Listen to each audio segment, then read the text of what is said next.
this lesson, I will be reviewing the differences between the various Genesis heat set, mediums, and varnishes. I get quite a lot of questions about these, and they're very, very useful to have on hand. So let's jump in. The sizes actually indicate importance. So I have a ton of thinning medium and quite a lot of matte varnish and satin varnish, not so much these two. Let's start with thinning medium because I use this a lot. I use it for almost everything. Thinning medium has a rather loose consistency, and as the name would imply, it's a medium that makes your paint thinner. So it actually, in theory, works quite a lot like your odorless paint thinner, except it's not watery. So what I love about thinning medium and why I use it so heavily is that it allows me to create a translucent layer of my color that does not run. Thinning medium is non-runny. So it gives you that thinning effect without creating watery paint. I'm going to get some of my custom blushing mixture. Let's add a little bit of that to my tool and mix it with the thinning medium. This is a sculpting tool that I'm using right now that I like for my mediums because it doesn't absorb like a paintbrush would. But as you can see, and I will zoom in a little bit, I can see through that, right? This is translucent color. It's also streaky color because I didn't mix it well. But this is a translucent color, and the way it looks on this palette is the way it's going to appear on the vinyl.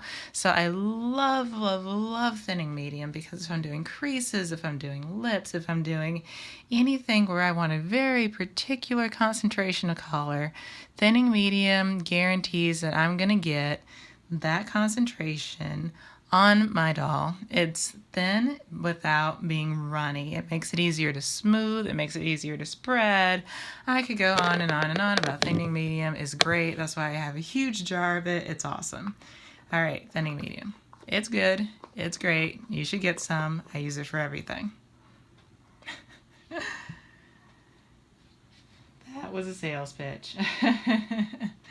I do not get paid to sell thinning medium. Let's talk about the opposite of thinning medium, and I get a lot of questions about this stuff. This is the thick medium extender, and it is, as the name would suggest, the opposite of thinning medium. So if thinning medium gives me translucent color, thick medium is going to give me a concentrated color. So as you can hopefully see, this stuff is very thick. It's like Vaseline, but it's even thicker than Vaseline. So I'm kind of scraping it out of the jar, and I'm going to roll it onto my palette. There are a few interesting things about thinning medium, thick medium. One is that it emboldens your color. The other is that it holds a vertical surface, so you can actually like sculpt this stuff. I mean, see how I can pile it on top of itself? So if you're into the 3D eyebrow effect, thick medium is going to be great for that. You might start putting it on clear and use it to build your little eyebrow hairs, or you might pigment it first and build your eyebrows from there. So let's take a look. I'm going to use the same color, the blush, and I'm putting just a little bit into the thick medium. And what you can see is my color is not getting thinner. This isn't diluting the color, it's building it up. It's making it more bold. It's extending, as in the name, it's extending the color. So now I still have that same really rich red, but spread across this really sticky substance. So see the difference between the thinning medium, where I can see through it, and the thick medium, where it really brought the color out? So they are opposites, as the name would imply. I would use it for very specialized purposes. I don't really use it very much. If you're trying to get like a skin texture, like you have a stamp or something that you're trying to texture your doll with, I think thick medium will help as an ingredient to your texturing sauce, if you will, because thick medium is very good at holding a vertical surface. So I can mush things into this and it'll hold that shape. So it's a very malleable medium. Okay, the next one I'm going to talk about is everybody's favorite matte varnish. That's sarcasm. Matte varnish is very annoying. Matte varnish, as the name would suggest, is a matting medium and is nice to put on your doll once you've finished all of your painting and you want to seal the color. So as you can see, I'm on a glass palette, which is kind of shiny, and where I put the matte varnish, it's not shiny anymore because it's a matting medium. So it's very useful if your doll is looking glossy, but it's very difficult to work with. So if you're interested in matte varnish, please visit CustomDollBaby.com and the artist tips and tutorial blog. I have a lot of material out there on how to make matte varnish work for you, because straight out of the jar, it does not cooperate very well and it will cause you quite a lot of grief. It tends to turn white, it tends to flake, it's a real pain. So it's very useful as a matting medium. It's great at what it does. It's very challenging to make it do what you want it to do. Satin Varnish is also an excellent option for sealing the paint on your dolls. It's not nearly as much headache as matte varnish. It can be very thick, as you can see here.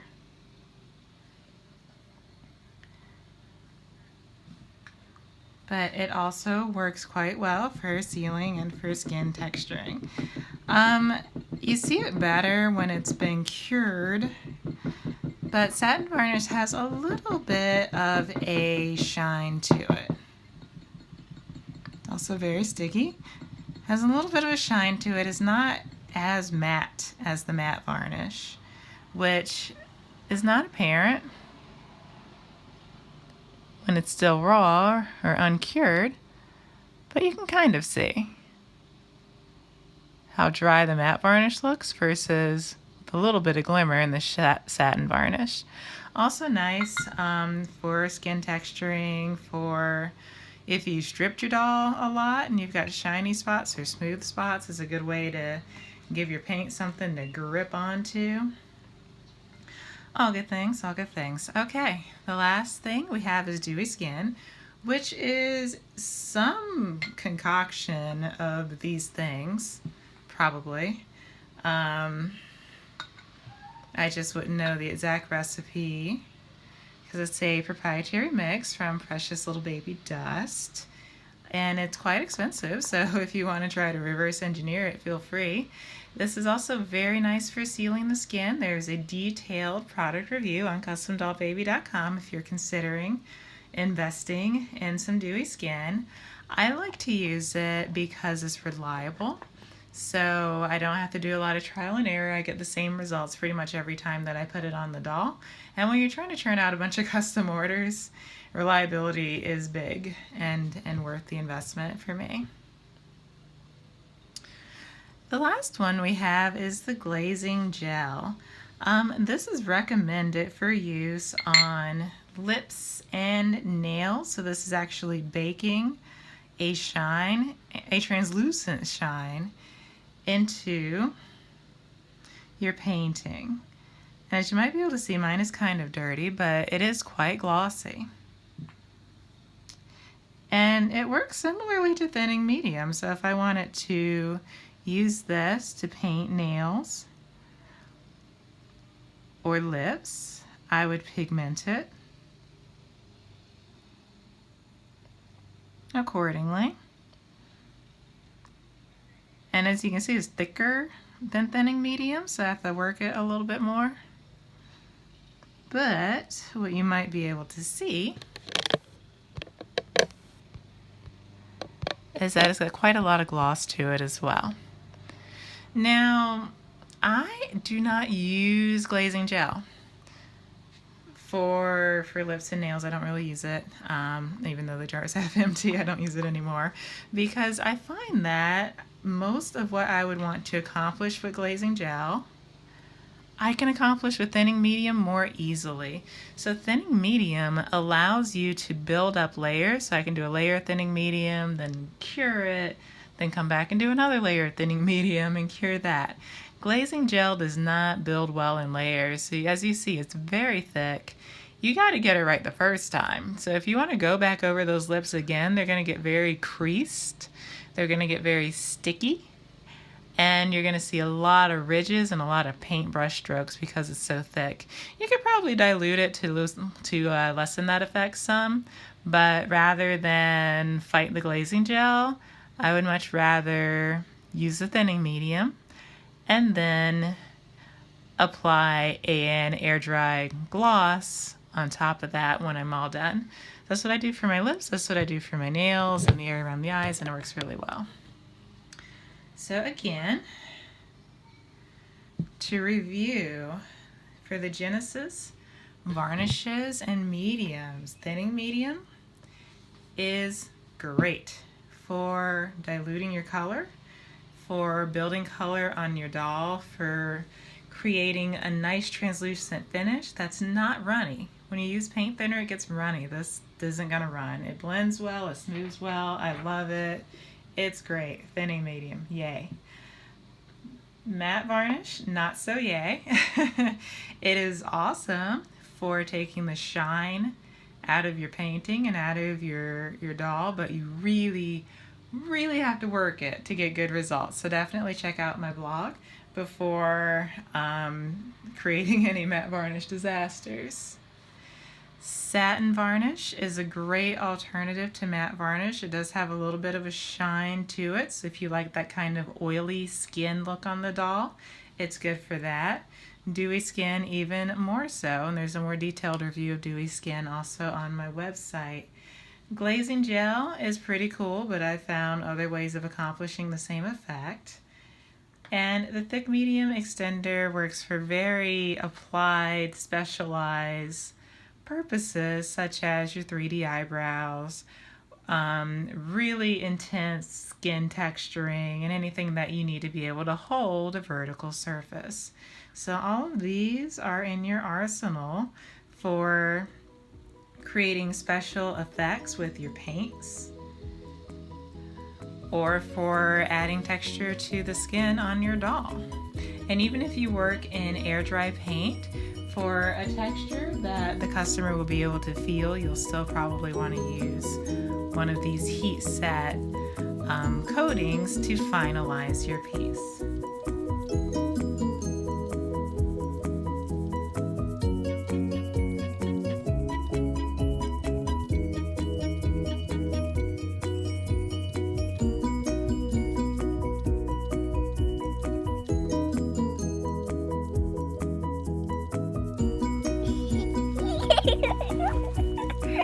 Ha ha ha ha!